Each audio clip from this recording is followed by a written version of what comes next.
Hi everyone, मैं Rajinder visa empower immigration से उम्मीद करती हूँ आप सब बढ़िया होंगे। आज की वीडियो जो है वो फाइनली उन कैंडिडेट्स के लिए है जो मेट्स के वीज़ा को अप्लाई करके बैठे हैं एंड रिजल्ट की वेट कर रहे हैं। तो 7 मार्च 2025 को फाइनली मेट्स के रिजल्ट जो हैं वो ऑस्ट्रेलियन एम्बेसी ने देने स्टार्ट कर दिए हैं और हमें भी वीज़ाज रिसीव हुए हैं उन एप्लीकेंट्स के जिनकी हमने मेट्स की फाइल सबमिट की थी। फर्स्ट बैलेट की एंट्री जब हुई थी उसके बाद जो फर्स्ट सिलेक्शन राउंड था उसके बाद जो फाइल सबमिट हुई थी उनकी। तो बात करते हैं वीज़ा कितने टाइम का रिसीव हुआ है। तो वीज़ा जो है वो ग्रांट लेटर में रिटर्न है कि आपको 24 मंथ्स का रिसीव हुआ है। आपकी जो एंट्री है वो आपको एक साल तक का आपको टाइम पीरियड मिल रहा है ऑस्ट्रेलिया एंटर करने के लिए।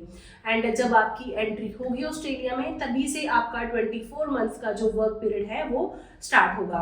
अब इसमें मल्टीपल एंट्री वीज़ा आपको ग्रांट हो रहा है, आप जितनी बार मर्जी ट्रैवल कर सकते हो। एंड इसके अलावा जो ध्यान में रखने वाली चीज़ें हैं जो आपने अपने माइंड में रखनी है जब आपने अपने मेट्स वीज़ा के साथ ऑस्ट्रेलिया ट्रैवल करना है वो ये है कि सबसे पहले तो आपको इस मेट्स वीज़ा के रिगार्डिंग नॉलेज होनी चाहिए। बिकॉज ये फर्स्ट टाइम हमारे इंडियंस के लिए जो कैटेगरी है वो ओपन हुई है, तो चांसेस आर हाई कि आपको इमिग्रेशन के टाइम पे बहुत ही क्वेश्चंस का सामना करना पड़े। बिकॉज न्यू कैटेगरी है तो हो सकता है कि जो आपके इमिग्रेशन ऑफिसर्स हों उनको इस वीज़ा के रिगार्डिंग अवेयरनेस ना हो, जैसे कि यूके के बैलेट के टाइम पे हुई थी। तब भी बहुत से क्लाइंट्स थे जिनको काफ़ी क्वेश्चंस उन्होंने पूछे थे कैटेगरी के रिगार्डिंग, बिकॉज उनको अवेयरनेस नहीं थी। तो आपने बिल्कुल भी घबराना नहीं है उन क्वेश्चंस को देख के। आपको प्रॉपर नॉलेज होनी चाहिए इस वीज़ा की कि ये क्या वीज़ा है, कब स्टार्ट हुआ है, क्या एलिजिबिलिटी है इसकी, कितने टाइम का वीज़ा है, ये सब चीज़ें आपको जो है अपने वीज़ा के रिगार्डिंग पता होनी चाहिए। इसके अलावा आपने अपने सारे ओरिजिनल डॉक्यूमेंट्स अपने साथ कैरी करने हैं। जो इमिग्रेशन ऑफिसर्स हैं वो आपसे डिमांड कर सकते हैं उन डॉक्यूमेंटेशन को चेक करने की। इसके अलावा आपने अपना जो हेल्थ इंश्योरेंस है, अगर तो आपने मंथली बेसिस पे किया था तो वो ऑफ कोर्स 41 डेज मैक्सिमम थे इस वीज़ा ग्रांट होने के लिए, तो वो एक्सपायर हो चुका होगा। तो आपने पूरा 1 साल का या 2 साल का अपना हेल्थ इंश्योरेंस का सर्टिफिकेट जो है वो अपने साथ कैरी करना है।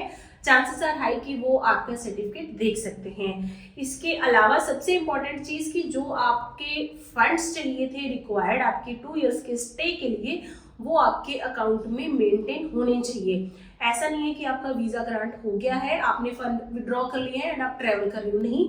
आपके अकाउंट में सफिशिएंट बैलेंस होना चाहिए जितना आपको रिक्वायर्ड है।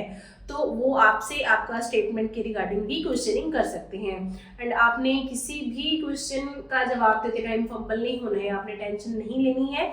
जेन्युइन वीज़ा है, जेन्युइन एंट्री है आपकी, तो आपने जो भी क्वेश्चंस आपसे पूछे जा रहे हैं उनका आराम से आंसर देना है। एंड इसके अलावा जो आपको सिलेक्शन की ईमेल आई थी एंड जो आपको आपका ग्रांट लेटर आया है ईमेल पे, आप उनकी भी स्क्रीनशॉट या उसका प्रूफ आप अपने साथ में रख सकते हो उनको टाइम पे दिखाने के लिए।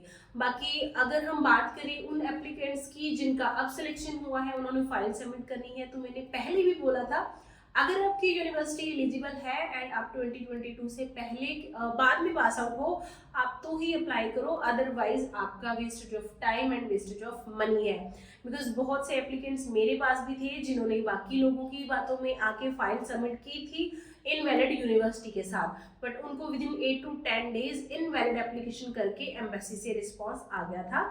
तो उस केस में हालांकि उनके पास ऑप्शन है कि वो अपनी फीस को रिफंड कर सकते हैं, बट स्टिल उसमें आपके हेल्थ सरचार्ज के चार्जेस जाते हैं, आपका मेडिकल पे खर्चा होता है, पीसीसी के लिए आपको इधर उधर भागना पड़ता है, डॉक्यूमेंटेशन के लिए जाना पड़ता है, तो वो totally wastage of time and wastage of money है। सो इंस्टेड ऑफ इनवैलिड अपनी एप्लीकेशन डॉक्यूमेंटेशन के साथ ही वीज़ा में अप्लाई करने से बेटर है आप अगर एलिजिबल हो तो ही अप्लाई करो या उस कैटेगरी में अप्लाई करो जिसमें आपकी एलिजिबिलिटी बन रही है। बाकी अगर आपको पीसीसी में कोई प्रॉब्लम है, आपकी पीसीसी टाइम से नहीं आ रही, या लैंग्वेज प्रोफिशिएंसी में कमी है, थोड़ा बहुत स्कोर कम है, या आपकी फील्ड का कोई इशू है, आपके एग्जैक्टली फील्ड मैच नहीं कर रही, आपने कुछ सब्जेक्ट पढ़े हैं जो आपको लगता है कि फील्ड से रिलेटेड है, वीज़ा से रिलेटेड है, एलिजिबल है, तो आप फाइल लगा सकते हो अपने पॉइंट्स को अपने कवर लेटर में जस्टिफाई करके। बट अगर यूनिवर्सिटी एलिजिबल नहीं है, आप 2022 से बाद में पहले पास आउट हो, तो आप अप्लाई मत करो।